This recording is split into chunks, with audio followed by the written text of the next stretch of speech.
Introduce our speaker. Tina is from the Arizona area, so that was like also so perfect. They opened Beautiful South in the last year. If anyone has been here before, it's incredible, and it's totally different than Kwei Fei. So kudos to them for being able to open two concepts and do such a bang-up job at both. It's so hard in the F&B industry right now especially. And so Tina's going to share a little bit about her story and how spicy interacts with that. Tina?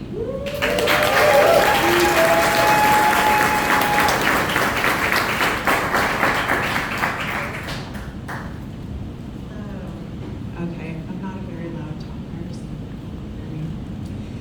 thanks for coming out this morning. I've been to Creative Mornings once before. I'm not an early riser. I'm definitely not someone who gets up in front of people and speaks. This is very much out of my comfort zone. And thanks to Sarah for asking me. Even though I tried to get out of it, I offered up David a bunch of options, and she just turned it down and gave me a look, and I knew that I was going to have to set an alarm for 5 a.m. on the 19th. So here we are. But a part of that also was a couple of years ago, I was at Wine and Food, and I always pushed David into the spotlight. This started all from a dream of his, and I felt like I was happy to facilitate being who I am. I don't want to get in the spotlight. And people kept coming up to me at Wine and Food and asking questions, and I realized that I wasn't as invisible as I thought that I was, and that I needed to start owning that and breaking down a little bit of walls and doing some things that made me uncomfortable. So here we are.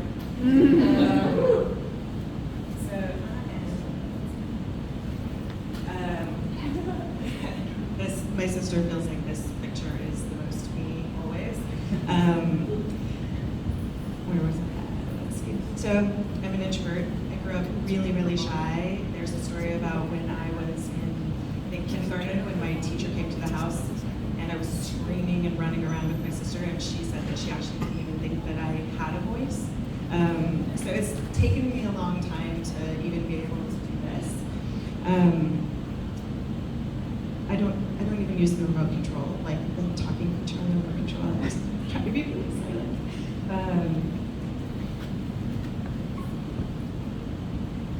So after I was trying to work through how to navigate through the speech, I watched a lot of YouTube videos, Creative Mornings, and I just realized that this sort of linear speech was not going to work for me. So I did what I always do when things aren't working, and I flipped it on my head and said, okay, these are the rules, but fuck that.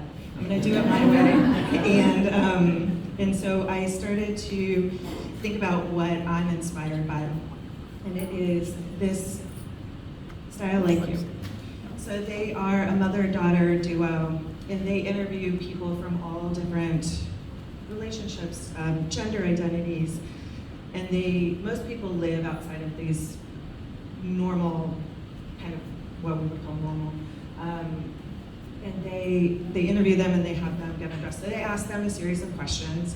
And so I'm taking those questions as prompts to kind of guide me through this. So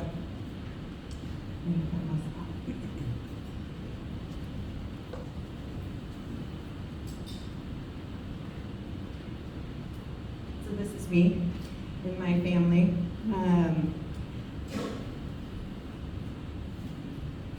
All right, actually, I have to back up. I forgot that the theme is fire, and I didn't quite know how to weave that in, so I'll just real quick hit all of that right now. Fire as in I have passion, for sure. Move through life with very clear direction and a lot of passion. I've always done things my way since day one. I was born in the backseat of a car, and it was in the desert, so hot and fire, doing things all my own way. Mexican, that's definitely hot stuff right there. I work with my husband who cooks Szechuan food, and so working with your spouse, cooking hot food, that's like dead, we're charred. So back to my imagination land, where you guys are the duo of Eliza and Goodwin, and you're asking me these questions. So how I'm feeling right now. besides in a second being terrified. In life, I'm feeling really, really good.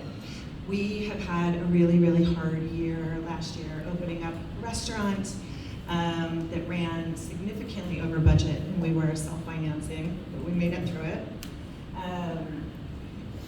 We also have a daughter who, and I asked her if I was okay to share all of this, was bullied out of school, is genderqueer, she is struggling with an eating disorder, and we got through all of that, and now they've got their GED, they're in recovery, they're in a great relationship, they just started working at Harkin, and all of this is happening on top of opening a restaurant, and then the Charleston restaurant scene starts to lose numbers. And Kwei Fei is doing good, but not what it was before. So we've got the kid, we've got the restaurant built out, and now we've got Kwei Fei that had always been steady. Luckily, at Kwei Fei, we have this amazing team. Like, I don't know how we have them. Honestly, we're so lucky. And they got together and they worked really hard and got creative and have pulled things up. And now, David and I have been able to really focus on Beautiful South and be over here working on things because they're holding it down. And I trust that everybody's experience is going to be beautiful and great. And I just feel really lucky to have them. And then back to over here. We are open now, we're trucking into 2023. Things are starting out good, but then things get better. And it's totally unusual. It's Kwei Fei's this machine, and it's always has been. I think that we carried a lot of culture over from the pop-up, but it's not quite working, and David and I are a little lost, definitely overwhelmed, and we just realized that we had made some bad hires. I have missed like 10 slides. There's Jess and David in the desert, our favorite. Kwei Fei team. And these people made it so that we could sleep at night. Beautiful South. Like I said, it was great in the beginning, but I think that some of that opening momentum normally falls off in a restaurant about 6 months. You have a lot of turnover. But it was more than that. And we just realized that in our stress and confusion, all of those things, that we had made a couple of bad hires. Not the whole team, a lot of people were really great. But I think we all know that like it doesn't take very much to kind of poison a team.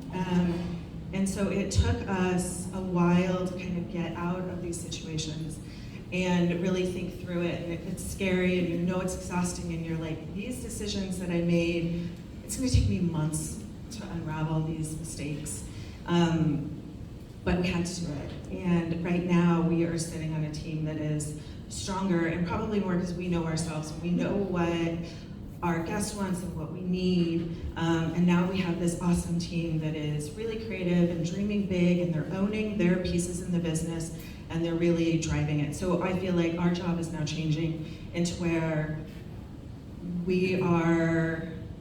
we're owners and we're here to provide a space where people want to work, hopefully feel inspired, feel engaged, and that we can support them and let them do their jobs. And kind of stay out of their way sometimes, you know, and let people make mistakes.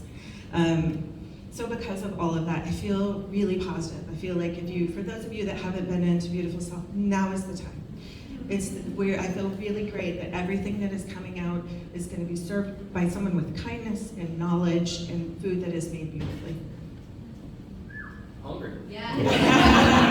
Yeah, and I'll also add that next Wednesday, Blackbird, our loyalty program, will buy you all lunch. So if you come in, make a reservation on Resi for lunch next Wednesday, and Blackbird will buy you a lunch combo. So tell your friends, book a table. What does my style say about me? Let's see. Yeah, I'm super conservative. Always have that. I think that my clothes definitely, I use them as armor and a costume and all these things. I've been fashion obsessed for forever. My grandma was a seamstress. My mom would mix her own nail colors in the 60s, and and my aunt would definitely go dressed up. So I have all these fashionable people, and I knew at a very, very young age that I wanted to be in that industry. And I would be in that industry for a long time, and we can talk about all of that some other time if you want. But in fact, it's funny because when we opened up Beautiful South, people kind of talk about how long they've known me based on a hairstyle. Like, oh, I knew Tina when she had a baby blue bowl cut or whatever. And so it's really funny. You're like, oh, I never really realized anybody was paying attention. One thing that I do find is that when I do have brown hair, people don't actually talk to me very much. But when I am like fully done, and I told my kid this when she wanted to dye her hair blue, that people are gonna feel like you don't have as many rules around you and you don't have as many barriers, and they're gonna feel more comfortable to come up and have random conversations with you at any time. You just have, people feel like they have more access to you.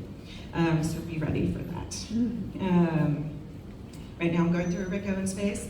I feel like it's a part of an armor. Being an introvert and being on the floor and always having to talk to people is a lot, exhausted. So sometimes I need the armor just to kind of detract as well as attract. So what would you say your biggest struggle? My biggest struggle is walking downstairs. I have really bad balance, despite what my shoes might suggest. There was one time we were at a museum in Germany and my kid got mad at me and left me up at the top of this really high flight of stairs, which was really well played and really mean. So my struggle is trusting my body. So we've started taking yoga, which is also good for my kids' ED, and just kind of learning to move through that. So this question is about enduring things. And at first, I didn't really like the question, so I felt like at this point in my life, having pandemic and open restaurants and all the things that the kid went through, I feel like thinking of it as enduring is a mindset. But then I realized I had gone through something, and that was being bullied really, really horrifically all the way from elementary through middle school. And thinking about how adorable but awkward. And Andrea Lessard was after me. And that sticks with you for forever, or at least for me. I put up walls, I misread situations sometimes because I think that people are coming at me instead of coming to me. So I really am trying to always work on receiving things with a bit more generosity, and not assuming things. But I'm happy to be wrong, when those things do happen, and apologize and recognize that I still have a lot more work to do in that area. So the question is, can you take us on the journey of how you've come to where you are now and what you're doing? So this one I'm going to read from the paper because it's a lot. We've had a lot of lives. Every couple years we reinvent, we move, we're always searching for something. I think that a lot of people feel like that. We have a lot of privilege, and so there's a little less fear to kind of take those steps. And by that I mean support, and being raised in a way where it's like, you should try that. You shouldn't limit yourself. So, like I said, you can read my bio, get resume highlights. We were in Phoenix, and we were in Denver, and then we were in New York. But I wanted to talk more about our time in Charleston. We moved down here for a restaurant project that David was going to be a part of, that was weird and cagey, and just, it didn't feel right. I thought that it was partly just because we had left New York, and coming down here is such a big change. And my deepest fear was actually being like, oh, there are those New Yorkers who moved down here. I wanted to fit in and meet people, and it just wasn't happening for us. So David gets that job, gets fired. Gets another job, gets fired. Meantime, I'm like going to all the Gibbs events and doing all these things. We're really trying to subscribe and do these things that didn't necessarily feel natural to me, but I felt like that's what you were supposed to do. Like, this is what everybody else is doing. So then I realized that we had always had a lot of people around us. I'm not usually going up to people, but if you come up to me, you're not a stranger. Very open book. David even more so. And so where was our tribe? Like, what were we doing? It wasn't working. David came up to me and said, I'm not ready to give up yet. We moved down here for a reason. We did this weird thing, and it didn't work out. We did another weird thing, and it didn't work out. What if we tried this to be us? And we did. Well, first, I said, you're crazy. I was like, we've always talked about owning something. We always thought that we could work together really well. But we're gonna serve Szechuan food and play punk rock music to this town that doesn't even know what to do with us already. I was like, we're really gonna push it in their faces, really? I had a house picked out in Nashville. I was like, we are out of here. Let's just answer this question for David and then we can leave. That was 6 years ago, almost 7 years ago. And how quickly was I reminded that living your truth and being true to who you are isn't an option. And that by pretending to be, and trying to fit in, not pretending to be, but just trying to fit in and not being genuine to ourselves, that's probably, people could feel that radiating off of you. And I think that that's why we weren't attracting the right people. The day that we started the pop-up, the whole town was there. We were joking that it was like the eater heat map in Connor. The whole town showed up. Mike Lotta called, here's my credit card, the whole team's coming down. You just felt like, okay, people have been paying attention, and maybe they've been rooting for us all along, but maybe we didn't believe in ourselves, whatever it was. So we opened. Then I got fired. So I was working full-time and traveling while supporting the pop-up. Then I got fired from my job and was like, okay, we're all in. This thing has legs. Let's see where it can go. And then Alex and Vanessa Harris gave us the restaurant space for this tiny little 2-day-a-week pop-up, and they believed in us enough to give us that space, which is just incredible. And I worry that those sorts of things can't happen for pop-up and restaurants that are happening now. But it's what got us here to where we are now. We were able to save money. We were able to really live lean and build up a bank account to get here. In the meantime, though, we did open Micho in Portal. Micho was the Mexican spot down the back of the poorhouse, cooking some of my mom's food and some of David's creations. It just wasn't a good fit for us. I also opened a clothing store and sold pre-loved clothing for a little while. But we also realized that as this started to come to fruition, that we couldn't do everything. So where we are, what I'm most excited about. So Beautiful South opened last August.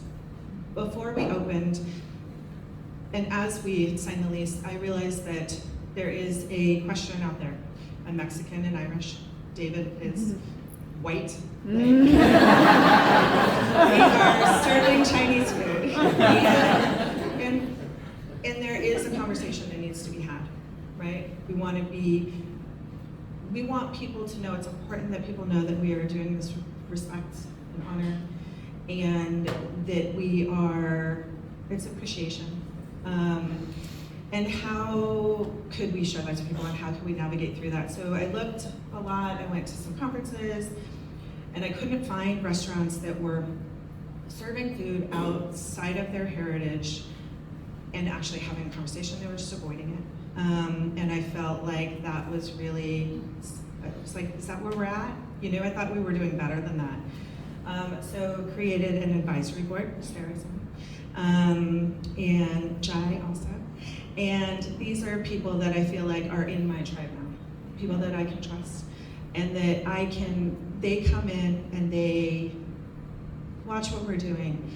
They also are starting to engage. So it took me a little while, being lost in kind of the muck and the mess of opening a new restaurant, to figure out how we were gonna work together. And finally, I was like, I need to break this apart. I can't do it as a whole unit. They're so different, and I still don't understand what it needs to look as like a big picture. So each board member has been invited to choose a month. And in that month, we're working with a nonprofit. And then we'll do an event around that, and they're very different. We're doing a dumpling making class. Jai, we're working with kids, artists. We're still working on details. David White is gonna do a cocktail hour. And And so each person gets to really dig in and show who they are and what they believe in and want to support. It all has to be under the umbrella of inclusivity. We're gentrifying as well, and so how do we start to help? And so we've actually started talking to kids in the neighborhood that are going to try to, there's a girl that's going to come spend an afternoon with me. So how do we bring people into the restaurant and make this more of a communal space and just comfortable? I don't think that we're not trying to hide behind anything.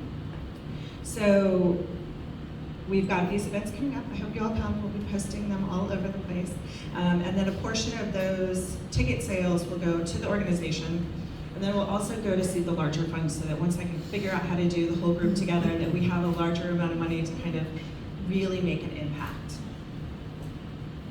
I'm gonna skip right to the slides here. There's the board. All right. What do you love the most? Obviously, family and friends. And another question is, when do you feel the most beautiful? And it is surrounded by people that you're comfortable with, for me anyways, and feel loved and supported, and those walls can come down. When do I feel the most vulnerable? That's the next one. And that one is when someone's being unkind. I feel like we all experience it. I think it's, for us, a lot of social media, a lot of the Resi reviews, even from people who ate at Kwei Fei and then came down here, were terrible. I'm like, it's still the same person on the other end of this Instagram account that you've been messaging for years. I don't know if people think we have a big team. It's just me. If you ever want to get in touch, it's just me. And so really, that'll crack you wide open. You think that you're doing good work. You worked 12 plus hours a day, you don't sleep, scavenge for misfired food. Like you're so just like exhausted, and people are like, well, it wasn't Friday. It wasn't supposed to be. Why would we open the same restaurant? But I think that, I also try to take what can be constructive, block them if it's not constructive, and move on from there and try not to hold it. I just feel like people come in and they're like, I live in Sarasota, I live here. If you have to qualify why you're an expert, you're probably not an expert. We're not experts, so I think that is a big part of it. That's the end of the questions. Thank you all so much.